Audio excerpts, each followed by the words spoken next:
আমি সৌরভের পরিচয় আপনারা সবাই জানেন, নতুন করে আজকে ও সিএবির প্রেসিডেন্ট আছে এটা ওর পরিচয় নয়, ওর পরিচয় অনেক বড়, সারা বিশ্ব জোড়া, সারা পৃথিবী জোড়া।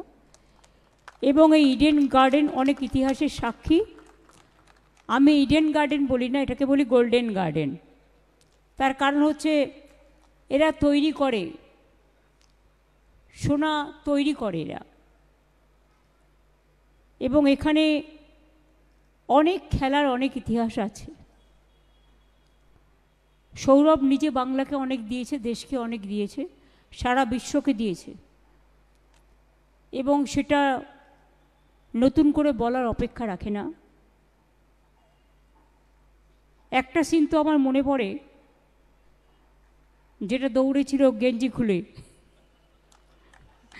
সেই সিনটা অলওয়েজ ওকে দেখলেই আমার মনে পড়ে।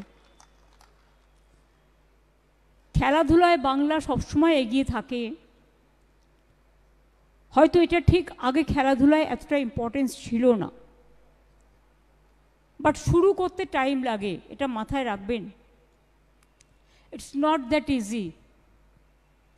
আমার মনে আছে আমি 91-এ যখন ইউথ অ্যান্ড স্পোর্টস মিনিস্টার হলাম, আমার হাত দিয়ে নাইমুদ্দিন দ্রোণাচার্য অ্যাওয়ার্ড পেয়েছিলেন।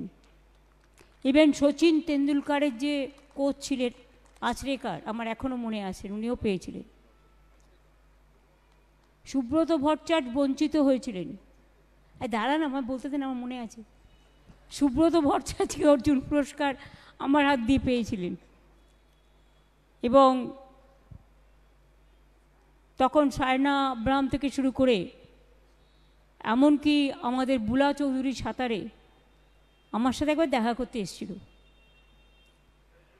অপ্রিয় সত্য হলো, বললেও ভালো লাগবে কিনা আমি জানি না, আবার বলেই দিই। তা আমি ওকে বললাম, ও বললো দিদি আমার অর্জুন চাই। আমি বললাম তোমায় দেবো একটা কন্ডিশনে, তুমি 8 মাস প্রেম টেম করবে না, 8 মাস কমনওয়েলথ গেমসে তোমাকে 8টায় 6টা জিততে হবে, তুমি নিশ্চয়ই পাবে। ও কথা রেখেছিল এবং সত্যি করে দেখিয়েছিল। আমার এই কাজগুলো মনে পড়ে। পিটি উষা একবার আমার কাছে এলো তখন, যাই হোক, ওকে দিয়েও আমি অনেক কাজ করিয়েছি, ওর নিজেরও একাডেমি আছে। সায়না আব্রাহাম একবার আমার কাছে এলো, বললো, আমি বললাম তোমার কী প্রবলেম?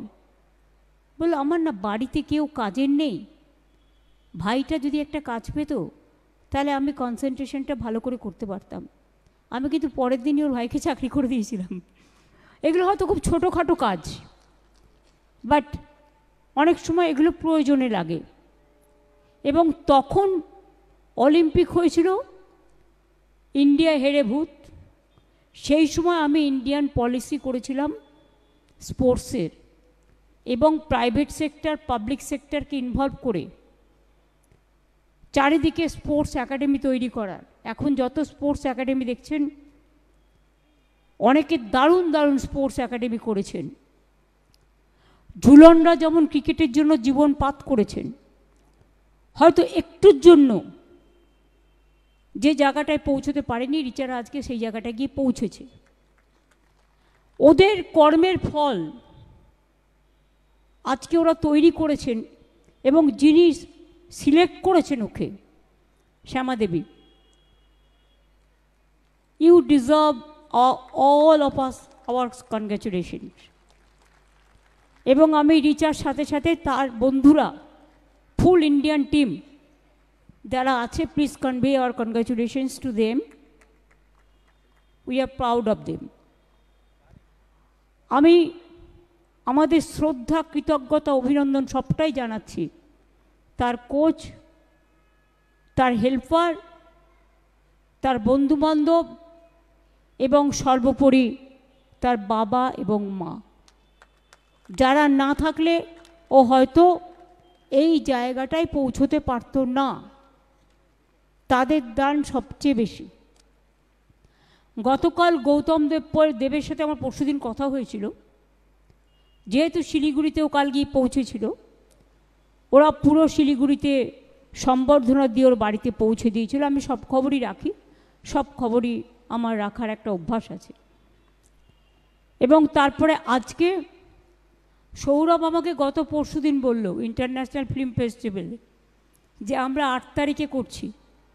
আমি বললাম ঠিক আছে, আমি দেখব, যদি আমার একটা কাজ আছে, বাট আমি নিশ্চয়ই আসবো, কারণ এটা আমাদের গর্বের প্রোগ্রাম।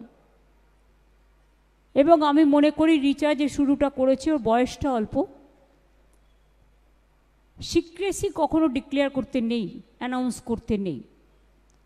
অনেক মানুষের অনেক টেকনিক্যাল পয়েন্ট থাকে। আমি এটা গৌতমের জন্য বলছি, গৌতম অনেক সিনিয়র, অনেক টেকনিক্যাল পয়েন্ট থাকে, তার নিজস্ব কিছু নিজস্বতা থাকে। এটা আবার একবারই যে সবটা হয় তা নয়, একবার এক একটা উদ্যোগী হয়ে ভেবে চিনতে কাজটা করতে হয়। আজকে যে মেথডটা অ্যাপ্লাই হয়েছে, কাল তো সেই মেথডটা অ্যাপ্লাই নাও হতে পারে, তার জায়গায় আরও কোনো বেটার মেথড তারা প্ল্যান করবে নিজেরাই, আর যারা তাদের সাহায্য করছেন তারা তো অবশ্যই করবেন। এবং আমি ব্যক্তিগতভাবে খুব খুশি এবং উদ্যোগী। আমি চাই মেয়েরা আরও এগিয়ে যাক। আমাদের মেয়েরা ফুটবলও খেলতো ভালো, এখন ফুটবল একাডেমিও হয়েছে গভর্নমেন্টেরও। আমাদের মেয়েরা সুইমিংও খুব ভালো করে, ছেলেরাও। ক্রিকেট তো করেই। ঝুলন তার হচ্ছে ঝুলন গোস্বামী স্ট্যান্ড, সৌরভ গাঙ্গুলির পরে আমি দেখালাম, আমার চোখে পড়ল। এবং আর্চারি একাডেমি, জঙ্গলমহলের মেয়েরা, ছেলেরা যে কি ভালো করছে আপনারা কল্পনা করতে পারেন না। আমি বিশ্বাস করি একদিন বাংলার এই আর্চারি একাডেমি অলিম্পিয়ান হবে এবং অলিম্পিকে ফার্স্ট প্রাইজ নিয়ে আসবে। এবং রিচা সম্বন্ধে যে অ্যাডভান্স আমাদের এক্সপেকটেশন, আমরা এক্সপেকটেশন রাখব, কিন্তু মেন্টাল প্রেশার দেব না। তাকে আস্তে আস্তে এগোতে হবে। প্রথমেই যদি তার কাছ থেকে আমরা অনেক কিছু আশা করে ফেলি, ও যা করছে ওর মতোকে করতে দিতে হবে। তাহলে আবার চারিদিকে অনেক, আমাদের যেমন বন্ধুও আছে, শত্রুও তো আছে, অনেক সমস্যাও তৈরি হতে পারে। আমরা তো চাই, সৌরভ গাঙ্গুলির দীর্ঘদিন ইন্ডিয়ান ক্যাপ্টেন ছিল, এবং আমি, সৌরভ হয়তো আমাকে এটা বলতে বললে দুঃখ পাবে, কিন্তু আমি বলবো, আই মাস্ট সে, আমি একটু আউটস্পোকেন আছি, অপ্রিয় সপ্রত কথা বলে ফেলি, এখনও সেটাকে চেঞ্জ করতে পারিনি। আজকে আইসিসির প্রেসিডেন্ট কার হওয়ার কথা ছিল? নান দেন সৌরভ গাঙ্গুলি।